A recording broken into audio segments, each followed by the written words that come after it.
Getting suggestions from more experienced teachers who are positive about their profession and who feels accountable for their role in transforming students' lives and driving their successes will often provide some great practices that can be adopted or adapted for your own toolkit.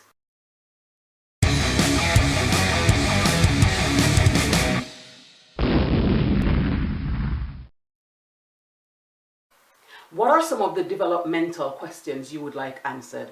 When you assess your areas for development, what are they? When learning is not going as you would like or students are not showing the desired progress, do you consider things you can do differently to better facilitate learning? The conscious and reflective professional constantly evaluate and assess their practice and explore ways to develop their pedagogy and add value to their toolkit. The focus on enhancing teachership leads educators to ask for assistance, pursue training, collaborate, take feedback to enhance their practice, and add value to their students' experiences. Let's explore some of the professional development questions that early career teachers ask and some solutions that they can implement.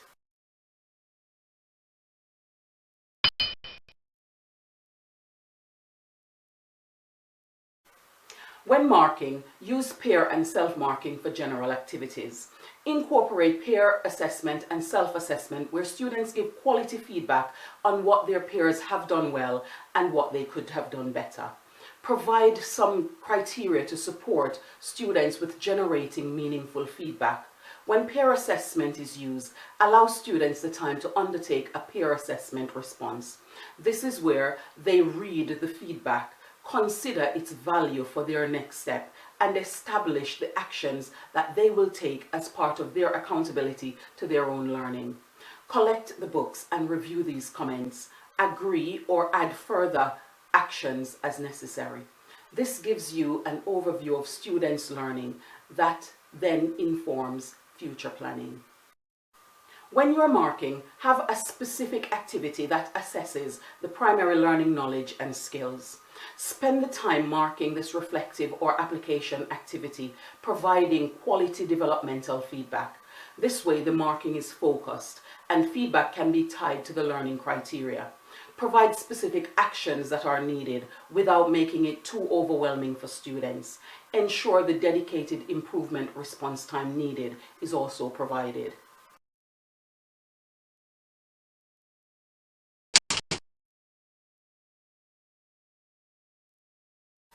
Think back on developmental training sessions. As adults, we can sometimes take a little while to settle down after we have had paired or group discussions. We have an idea that we want to articulate and we want to finish making those points. With students, it is pretty much the same. Give them the time to finish off their point and be patient with them as they settle. Set the class a challenge to get quiet quickly and praise them when they have. Use a timer to indicate when the conversation is finished. You could also use a clapping rhythmic pattern. Another method that you could use is the hands up finger countdown. Alternatively, you could use an oral countdown. Either of these will support you in regaining order. Ensure that students are familiar with how you want them to respond in each case. Primary teachers tend to have students mirror their behavior. Secondary teachers tend to want silence and attention. Remind the remaining few who haven't met expectations what you require of them. This gives them the opportunity to address their actions. It needs to be a whole class collaborative effort to ensure that each member of the classroom is taking on their accountability part in the conversations. Additionally, it requires consistency and routine to cement this fully.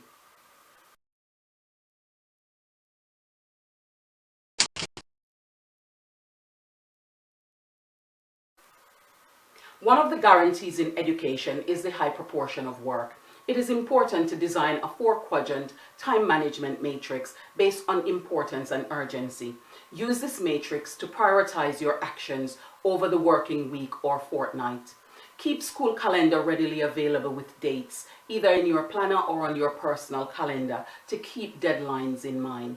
Forward plan for lessons and use your planning, preparation and assessment time and any available waiting time advantageously. When planning, plan a full unit with sequence of learning from the lowest ability to the highest. This way, units may be used with different teaching groups and ability range through strategically selecting the sections of the unit which most suitable for the needs of the teaching group. This is working smartly and maximizing your planning time. That will also reduce your need to plan lesson by lesson. Before you commence teaching any new unit of learning, consider all the resources needed and source them through reprographics or manipulatives, etc. You might not use everything, however, they are available should you need them. Earmark specific time during the week for various activities including marking, planning, contact with home, reading emails, and updating other platforms. Do not feel burdened with unreasonable and unrealistic expectations of reading and responding to emails immediately or within the same working day. Be realistic. You are in class actively teaching. Not even people with desk jobs could successfully achieve this in email-heavy working environment.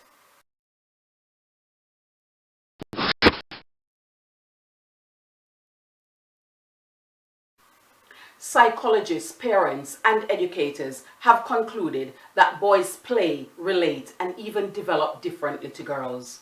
Motivating boys for learning often requires different approaches to those that generally work for girls, although there are many learning strategies that work well for both. Here are 5 suggested strategies that can be used to motivate boys into learning. Firstly, a boy's brain is hardwired to detect and engage in movement. Provide them with constructive opportunities to move. Secondly, use game-based learning to give kinesthetic learning opportunities. This provides boys with the chance to test their abilities against others, to forge a sense of shared purpose with those against whom they are competing, and see immediate results from their endeavors. Thirdly, boys use humor to engage and connect with other people and with their emotions. Infuse the learning experience with healthy and positive humor that will add to their confidence to interact and emote.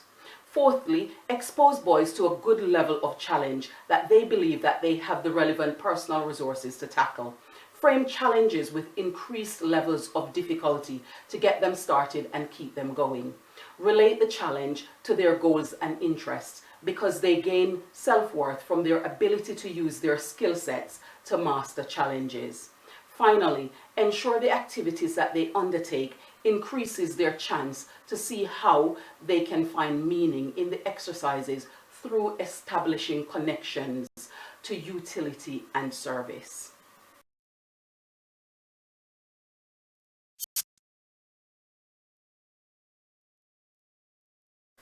The key to stretching low and middle attainers is to use entry starting point activities to establish the acquisition or retrieval of prerequisites to determine their next steps in learning.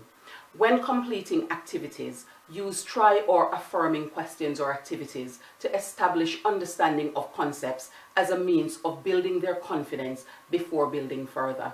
Provide a range of differentiated activities and clear criteria for completing each activity, and then have a clear and fair structure of support for students so that they are aware of how to proceed when assistance is needed. Know your students' working personalities so you can determine how to best use your expertise in identifying those students who need that progressive checks in order to motivate them along the learning journey.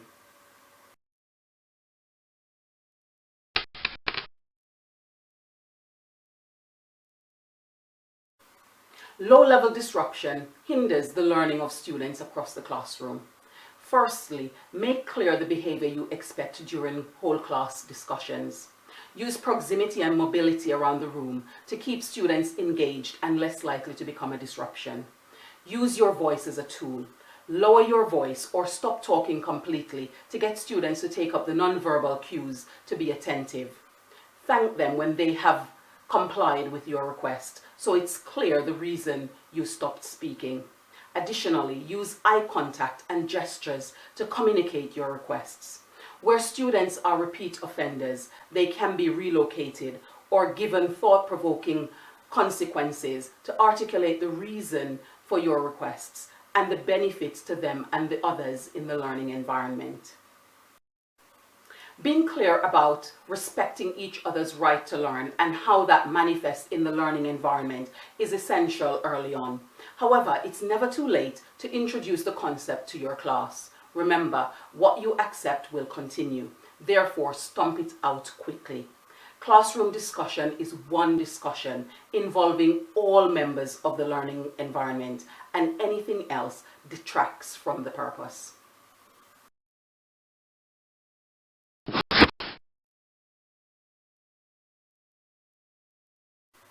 Lesson planning takes time when it is done well. From the learning activities, exposition, learning resources, entry starting point, learning hooks, learning summarizers, and exit demonstration tickets, there is a lot to consider and plan into any sequence of learning. The best way to reduce the time spent planning is to practice advanced planning. This way, things can be planned in small bursts without the overwhelming feeling to complete by an imminent deadline. Secondly, plan a full unit of learning for all level ranges that can be modified for various teaching groups based on their needs. This way, resources are readily available and lessons can be adapted as necessary when the progress or reteaching needs of students are assessed and established.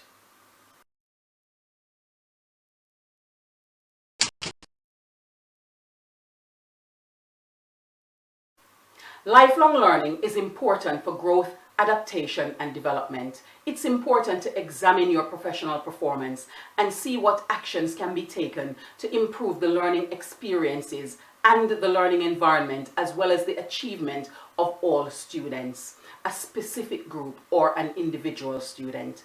Getting suggestions from more experienced teachers who are positive about their profession and who feels accountable for their role in transforming students' lives and driving their successes will often provide some great practices that can be adopted or adapted for your own toolkit. These are some suggestions and by no means exhaustive. What are some suggestions that you would give to an early career teacher in addressing these concerns?